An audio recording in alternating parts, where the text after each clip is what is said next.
Wave packets और wave group. ये topic हम क्यों पढ़ रहे हैं? क्योंकि कल जो टॉपिक हम लोगों ने पढ़े थे that is the velocity of wave, जो हम लोगों ने पढ़े थे velocity of wave. De Broglie hypothesis पढ़े थे। डी ब्रॉगली हाइपोथेसिस कहता है कि every material particle associated with A wave, right. तो हम लोगों ने मैथमेटिकली फाइंड आउट किए थे कि जो वो वेव वेलोसिटी उसकी होगी वो c² होगी, c² होगी। तो इससे पता लगा कि वेव कहीं मीडियम में, वेव कहीं आगे होगी और पार्टिकल उसके बिहाइंड में रहेगा, जो कि पॉसिबल ही नहीं है। पार्टिकल के साथ वो वेव एसोसिएट होना चाहिए, डी ब्रॉगली ने तो ऐसा कहा था। तो उसके लिए श्रोडिंगर ने बहुत ही अच्छा कॉन्सेप्ट बताया कि जो हम लोग यहाँ पर सिंगल वेव ट्रेन की बात कर रहे हैं, सिंगल वेव की बात कर रहे हैं, उस वेव के साथ में वो सिंगल वेव ट्रेन ना होकर के मल्टीपल वेव्स है, ग्रुप ऑफ वेव्स है। उससे फिर हमारी प्रॉब्लम जो है कि वेव और पार्टिकल एक साथ एग्जिस्ट कर सकता है, राइट। सर वॉइस नहीं आ रही है जी, वॉइस थोड़ी देर में स्टेबल हो जाना है, आप कनेक्ट कर लीजिए या रिकनेक्ट कर लीजिए दोबारा, right.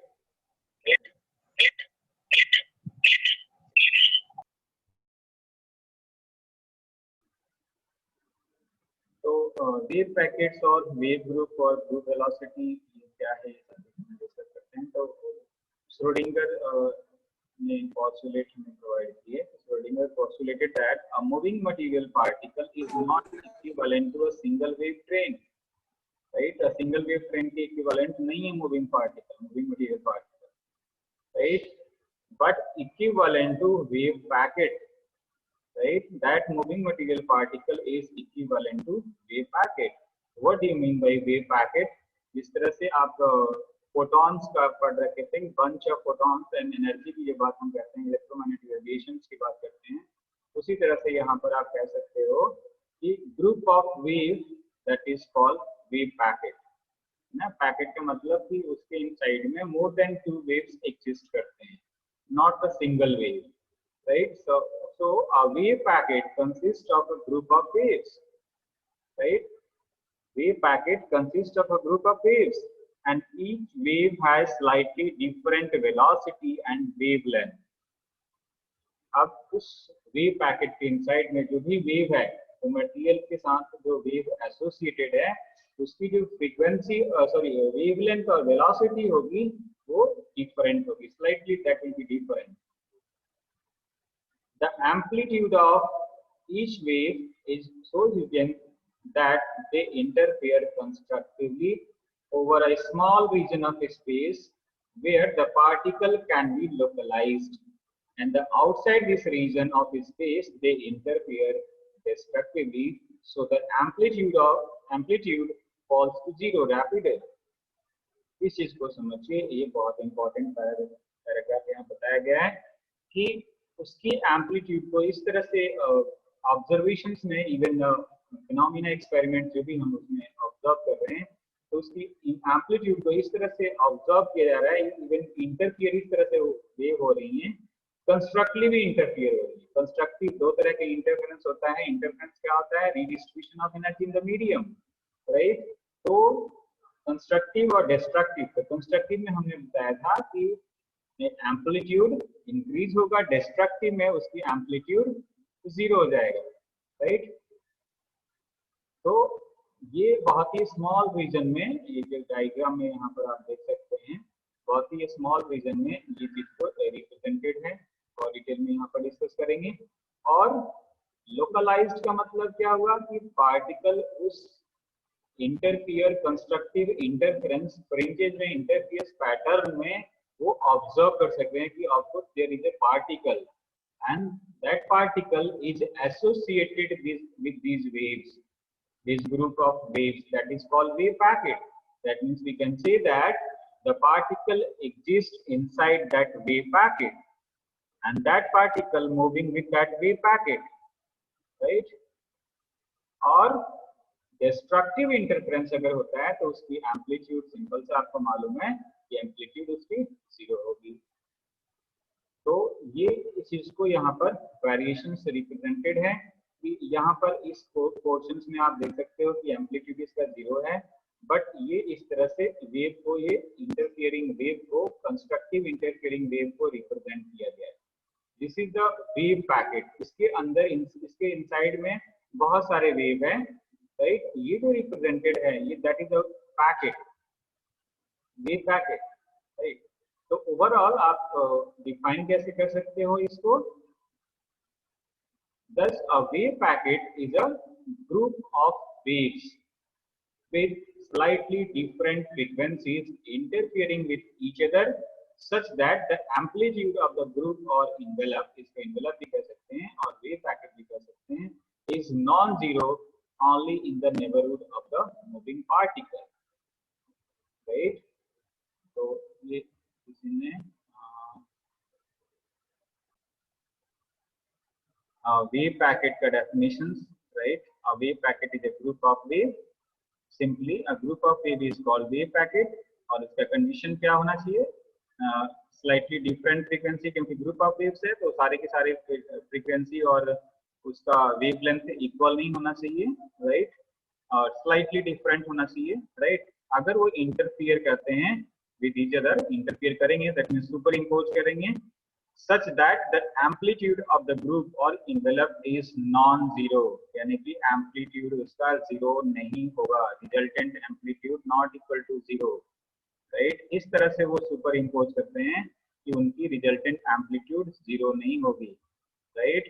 Only in the neighborhood of the moving particle, उसके आसपास पार्टिकल के आसपास कहीं भी एम्पलीट्यूड उसकी 0 नहीं होगी, that is called the wave packet, right.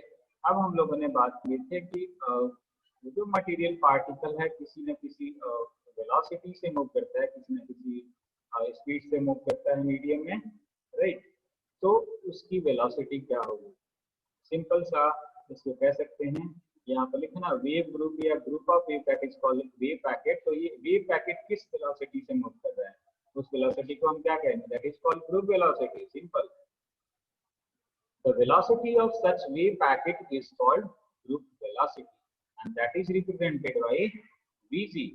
जिस velocity से ये wave packet मीडियम में propagate करेगा उस velocity को हम क्या बोलेंगे? Group velocity, right? And the velocity of individual waves forming the wave packet or wave group is called phase velocity. यहाँ पर आप लोग ध्यान रखिएगा कि एक सिंगल वेव ट्रेन जिसको हम लोग पहले बोल रहे थे, राइट, और मल्टीपल वेव ट्रेन को ही हमने कह दिया कि वेव पैकेट, राइट। तो उस सिंगल वेव पैकेट का इंडिविजुअल वेव्स का जो वेलोसिटी होगा that is called phase velocity, है ना। तो phase velocity, right, and that should be equivalent to group velocity. That means कि ऐसा नहीं कि वेलोसिटी फेज वेलोसिटी अलग हो जाए और ग्रुप वेलोसिटी अलग हो जाए, है ना, तो भी ये गलत हो जाएगा। तो ये अभी हम मैथमेटिकली प्रूव करेंगे कि group velocity of the wave packet, of course velocity of wave packet is called group velocity, that should be equivalent to and that is equal to a phase velocity, that means velocity of individual waves which forming the wave packet, right। यहाँ पर लिखा भी है, it is found that the group velocity Vg is same as that of the velocity of the material particle. Of course, we can say that this Vp is phase velocity, this Vp is the velocity of the material particle, right? Vp is the velocity of the material particle or velocity of the individual waves, right? And that is equivalent. इसको mathematically हम लोग prove करेंगे, right. तो यहाँ पर वही constructive interference को यहाँ पर रिप्रेजेंटेड है, यहाँ पर कंस्ट्रक्टिव वेव फॉर्मेशन हो रही है, इंटरफेरेंस हो रही है, सुपरपोजिशन हो रही है, जिसमें कि एम्पलीट्यूड 0 नहीं होती है, डिस्ट्रक्टिव में 0 होती है, राइट। तो डिस्ट्रक्टिव इंटरफेरेंस में एम्पलीट्यूड 0 होती है, कंस्ट्रक्टिव इंटरफेरेंस में एम्पलीट्यूड एडजस्ट करता है, राइट।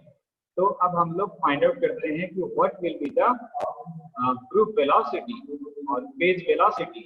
ये जो दो टर्म हमने बोले कि एक तो particle velocity, material particle velocity, ये क्या होगा इसका mathematical explanation? And group velocity mathematical explanation क्या होगा, राइट।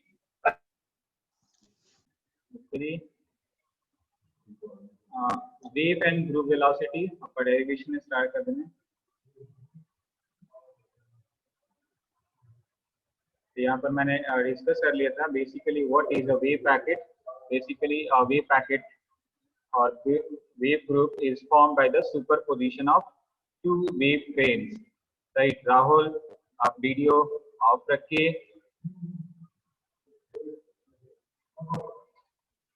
तो हमेशा आपको ये मालूम है कि जब तक दो वेव नहीं होंगे तो सुपरपोजिशन की फिनोमिना नहीं होगी, इंटरफेरेंस की फिनोमिना नहीं होगी, राइट। तो वेव पैकेट में भी पैकेट उसी को हम बोलेंगे, वेव पैकेट उसी को बोलेंगे जब उसमें more than two waves exist करता है। वो वेव ग्रुप दैट मींस कि ग्रुप में at least more than two exist करता है, right.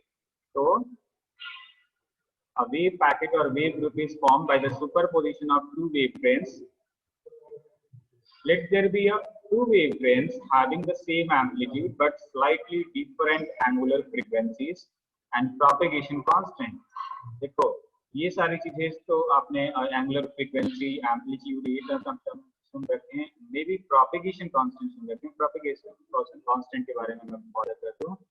Propagation constant, of course we can say that wave vector, that is k is equal to 2 pi upon lambda, right? K is equal to 2 pi upon lambda, ये in future use होगा, right. ये याद रखिएगा, that is called propagation constant, that is related with wavelength. Let A is the amplitude of both waves, दोनों wave के लिए amplitude क्योंकि हमने सेम कह दिया, राइट। तो एम्पलीट्यूड को कैपिटल A से रिप्रेजेंट करते हैं वेव का। Omega and omega plus d omega are the angular frequencies and k and k plus dk are the propagation constant. अब यहाँ पर हमने शुरू में बोल दिया था कि different angular frequencies and propagation constant। तो propagation constant k होता है, तो एक को हमने k assume कर लिया, दूसरे वाले को k plus dk। There is a small change, slightly different angular frequencies and propagation constant. Therefore, these two wave frames can be represented by the equation mathematically। wave को किस तरह से represent करेंगे? y1 is equal to a cos omega t minus kx, right? First wave frame को, and second y2 is equal to a cos omega plus, just इसके जगह omega की जगह क्या रख देंगे? Omega plus d omega, and k की जगह क्या रख देंगे? k plus dk फर्स्ट वाले में। जस्ट डिस्प्लेसमेंट का इक्वेशन हमारा चेंज हो गया, राइट। तो y2 is equal to a cos omega plus d omega into t, right, minus k plus dk into x। ये दो वेव इक्वेशंस हमारे पास आ गए। ये जो भी मैथमेटिक्स यहाँ पर एक्सप्लेन है, इवन आप लोगों ने प्लस 2 में जस्ट डिफरेंट इक्वेशन से इसको सॉल्व कर रखे हैं। So according to the principle of superposition, the resultant wave motion at any point x at any time t is given by।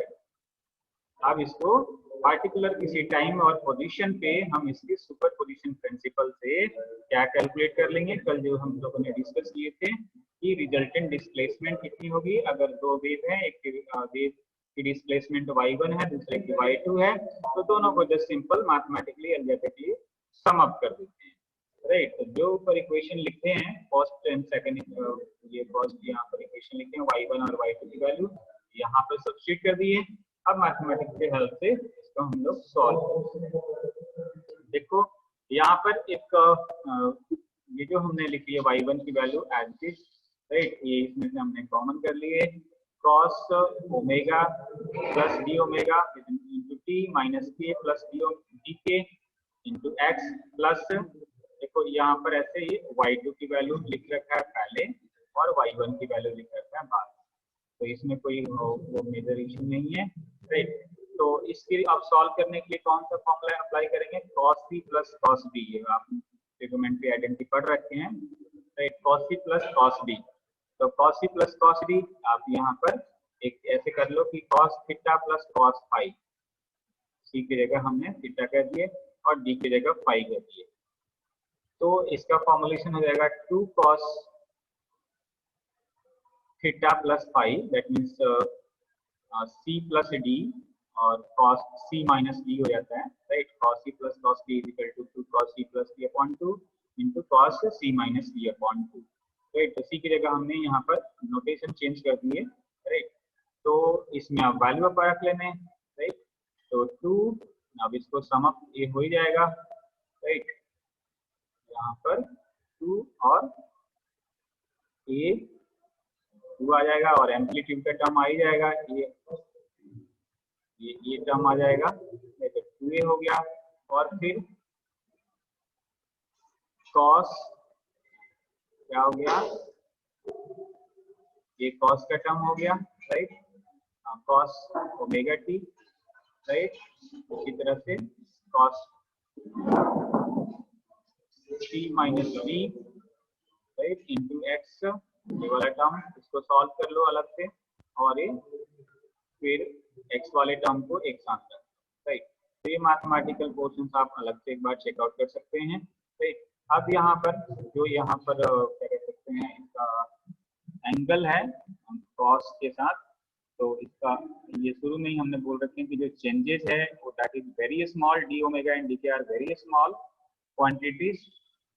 तो इसको हम 2 omega plus D omega upon 2 is approximately equal to omega 2k plus dk upon 2 is approximately equal to k, right. तो ये assumptions इसमें implement कर दीजिए। तो 2a as it लिख दीजिए, राइट। इसके जगह क्या हो जाएगा, ओमेगा, राइट।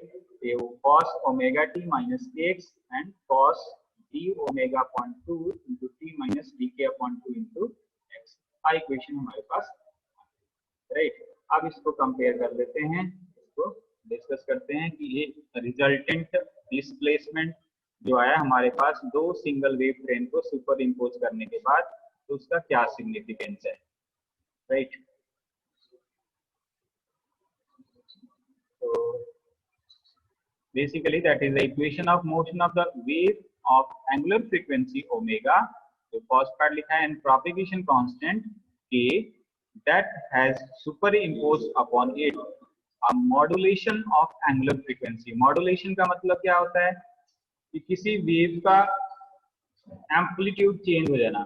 अपने इवन प्लस 2 में कम्युनिकेशन चैप्टर में पढ़ रखे हैं मॉड्यूलेशन एंड डीमॉड्यूलेशन, राइट। हमारे रियल लाइफ में ही मॉड्यूलेशन डीमॉड्यूलेशन हम लोग प्रैक्टिकली उसको ऑब्जर्व नहीं करते हैं, कहीं देखते नहीं, सुनते नहीं, बॉदर नहीं करते हैं, बट जो हम लोग बातें कर रहे हैं वो डीमॉड्यूलेशन मॉड्यूलेशन की वजह से ही हो रही है, राइट। तो super impose upon it a modulation of angular frequency d omega upon 2 and propagation constant dk upon 2, right. हमारे पास एक ओमेगा और k था पहले वाली टर्म, और जिसका मॉड्यूलेशन हुआ उसकी angular frequency D omega upon 2 है, प्रोपेगेशन कांस्टेंट डी के upon 2, right. This modulation produces successive wave group, जो कि यहाँ पर रिप्रेजेंटेड है, सक्सेसिव वेव ग्रुप। यहाँ पर ये देख सकते हैं कि वेव ट्रेन एक था, ये दूसरा वेव ट्रेन, इसका पार्टिकुलर पोर्शन को यहाँ पर सुपर इम्पोज करके ये पोर्शन आपको रिप्रेजेंट किया गया है, right. That is the superposition of two wave trains, right. तो अब जो हम लोगों ने प्रीवियस डे में जो फाइंड आउट किए थे फेज वेलोसिटी और वेव वेलोसिटी, वीपी का फॉर्मूला क्या था, VP is equal to nu lambda, right. VP is equal to nu lambda. तो ये वैल्यू हम सब्स्टिट्यूट कर देते हैं। इवन एक और फॉर्मूला होता है ओमेगा अपॉन के, न्यू यहाँ पर फ्रीक्वेंसी है, राइट। इसको मैनिपुलेट कर लिया गया, इस न्यू को 2 पाई से मल्टीप्लाई 2 पाई से डिवाइड कर लिया, तो ये 2 पाई न्यू बन गया, राइट। और ये lambda as it is 1 upon k form में होगा, तो एक हो जाएगा, तो लैम्डा ही हो जाएगा। तो this is just manipulation, right. ये देखो कैंसिल आउट होकर के वही आ जाना है, न्यू लैम्डा, ये लैम्डा ऊपर जाएगा, न्यू लैम्डा हो जाएगा। बट यहाँ पर इसको हमने किस मैथमेटिकल कॉन्सेप्ट इसको चेंज करके क्या हमने इसमें कर लिया, इसका formulation that will be equivalent to omega upon K, that is angular frequency upon wave propagation constant, that is phase velocity और वेव वेलोसिटी, राइट। तो ये फॉर्मुलेशन हो गया। देखो यहाँ पर लिखा है k is equal to 2 pi upon lambda, मैंने पहले ही आपको रिप्रेजेंट कर दिया, राइट। उसी तरह से and the group velocity of the group of wave is given by second वाले पार्ट से d omega upon 2 upon dk upon 2, तो कैंसिल आउट हो गया, that is group velocity is equal to dk d omega upon dk. इसको हम prove करेंगे हम next derivation में। अभी मीटिंग ओवर हो जाएगा, आपको दोबारा कनेक्ट करना है, राइट।